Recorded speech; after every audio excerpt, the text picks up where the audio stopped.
La mort de Lola aurait-elle pu être évitée? La question tourne en boucle ces derniers jours. Mise en cause par la droite, le gouvernement a reconnu hier qu'il devait faire mieux sur les expulsions d'immigrés en situation irrégulière. C'était le cas de la tueuse d'Abia B. Elle était sous le coup d'une OQTF, une obligation de quitter le territoire français. Alors la mesure est très critiquée car, en effet, vous allez le voir, peu exécutée. Bonjour Vanessa Hedberg. Bonjour à tous. Bienvenue sur Europe 1. Vous connaissez parfaitement les OQTF. En effet, vous êtes avocate, spécialiste en droit des étrangers. En termes très simples, une OQTF, Vanessa Hedberg, qu'est-ce que c'est? Alors, une OQTF, c'est une obligation de quitter le territoire français. C'est une décision administrative qui est prise par le préfet. Voilà, du lieu de résidence du clandestin. Et cette décision est ensuite appliquée par les forces de l'ordre, le cas échéant. Alors, c'est les clandestins qui vont recevoir une OQTF quand ils sont découverts comme tels, ou bien un demandeur d'asile à qui l'asile a été refusé. Voilà. Tout à fait. Une OQTF peut être délivrée dans des cas très différents, mais effectivement, ça peut être une situation irrégulière ou bien une absence de renouvellement. On va aller au cœur du sujet, Vanessa Hedberg. Vous dites qu'en 10 ans de carrière dans ce métier, aucun de vos clients n'a été éloigné. Tous ceux qui étaient sous le coup d'une OQTF ont réussi à la faire tomber grâce à vous? Alors, c'est pas tout à fait ça. Ce qui se passe, c'est qu'effectivement, donc les clients viennent nous voir pour exercer un recours, saisir le tribunal administratif et contester cette décision qui peut être contestée pour des motifs erronés sur lesquels le préfet se serait basé, ou bien sur une situation qui a évolué depuis. Toujours utile que pour être précise. En général, les recours devant le tribunal administratif restent infructueux. En revanche, une OQTF après un an, elle est caduque. C'est-à-dire qu'après un an, pour peu qu'on se fasse discret, après un an, je peux tout à fait formuler une nouvelle demande de renouvellement auprès de la préfecture. C'est-à-dire que l'OQTF m'oblige à volontairement quitter le pays sous 30 jours. Je vais me faire discret, comme vous le dites, je disparais dans la nature et au bout d'un an, la situation revient à zéro? Alors oui, pour rappel, il y a quand même deux sortes d'OQTF. C'est une sorte d'amnistie finalement. Il y a l'OQTF qui est effectivement assorti d'un délai, qui est basé sur le principe d'un départ volontaire, où le clandestin doit prendre ses dispositions pour organiser son départ et retourner dans son pays d'origine. Et il y a ce qu'il me semble être dans la hiérarchie des priorités encore plus important, les OQTF sans délai, où là on a 48 heures pour partir et pour formuler un recours. Alors, il y a énormément de situations. Ces OQTF, on sait que les préfets en prononcent au bas mot 120 000 par an pour un taux d'exécution absolument dérisoire. C'était 22% en gros il y a 10 ans, 15% avant Covid, aujourd'hui moins de 10%. Ça, je vous donne les chiffres que l'on lit actuellement dans la presse. Mais vous dites que ces chiffres, il faut les prendre avec des pincettes. Pourquoi? Alors moi, je pense qu'effectivement, il est très difficile d'avoir des données consolidées sur les éloignements effectifs. Parce que ça, ce sont les chiffres donnés par les préfectures et le ministère de l'Intérieur. Je n'y crois pas du tout. Voilà, pour être très sincère, je n'y crois pas du tout. Parce qu'encore une fois, en 10 ans de carrière, personne n'est jamais retourné dans son pays. Vous dites que quand à 10%, on surestime le nombre d'OQTF exécutés? Sincèrement, je pense, oui. Donc c'est quoi? C'est de l'ordre de moins de 5%? J'aimerais connaître les sources. Moi, sur les chiffres, j'aime connaître les sources. J'aime être précise sur les chiffres. Voilà, donc vous me dites sur quelles sont leurs sources, tout simplement, pour se baser sur ces chiffres-là. Moi, c'est pas du tout ceux sur lesquels... C'est la puissance publique, c'est le ministère. Donc on commence à douter des chiffres ministériels. Enfin, vous avez raison, Vanessa. J'aimerais savoir quelles sont leurs sources.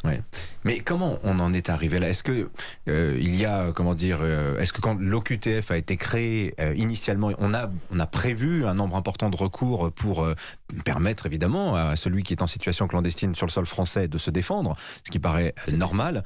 Mais on a l'impression quand même qu'au fil du temps, le droit s'est lui-même neutralisé avec une extension permanente du droit des clandestins dans ces situations-là.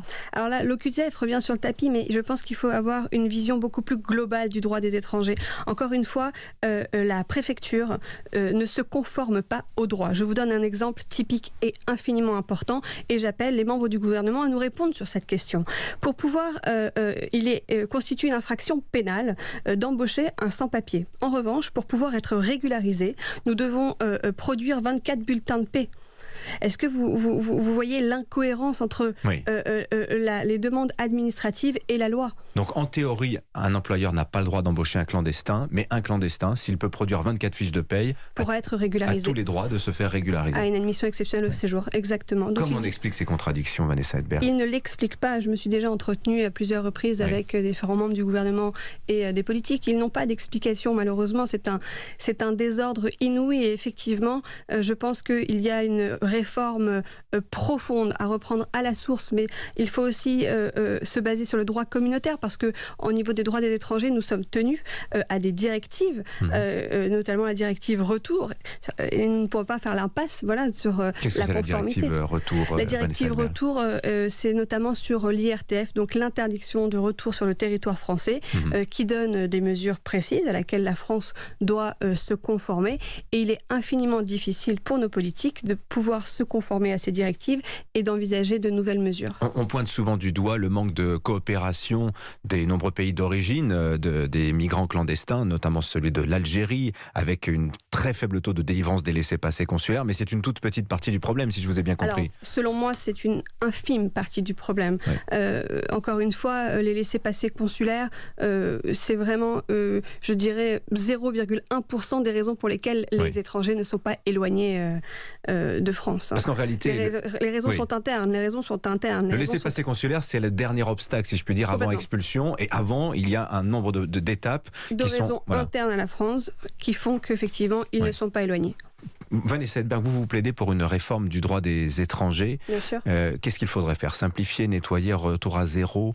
Par quoi commencer, d'après vous? Déjà, on a commencé depuis quelques années, depuis le Covid, par une dématérialisation des dépôts, ce qui ne permet plus donc aux étrangers d'avoir accès à la préfecture. C'est-à-dire qu'ils n'arrivent pas à prendre rendez-vous pour pouvoir faire leur demande de titre de séjour. Les créneaux de rendez-vous en préfecture sont d'ailleurs l'objet d'un trafic. Vous avez des organisations qui prennent ces rendez-vous à l'avance et qui les monnaient et qui les vendent. Extrêmement cher d'ailleurs. Tout à fait. Donc ça c'est un point de départ. Mais ensuite... c'est un point de départ. Donc il y a une dématérialisation qui a commencé à être amorcée mais qui malheureusement n'a pas eu les effets escomptés. Donc effectivement il faudrait déjà que la préfecture se conforme au droit, constitue une infraction pénale d'embaucher un sans-papier. Il faut absolument que l'ensemble de ces mesures soit revu, que le procédé administratif soit revu et que enfin les instances judiciaires se prononcent dans les délais. Mais les raisons pour lesquelles ce n'est pas le cas, c'est un manque de moyens significatif. Évidemment, les magistrats ne peuvent pas traiter dans les délais les recours qui sont formulés. Merci beaucoup d'être venu nous voir, Vanessa Edberg. On n'a fait qu'effleurer l'ampleur de ce sujet, mais merci de nous en avoir livré quelques clés. Je rappelle que vous êtes spécialiste en droit des étrangers. Merci d'être venu ce matin sur Europe 1. Bonne journée à vous. Il est 7h20.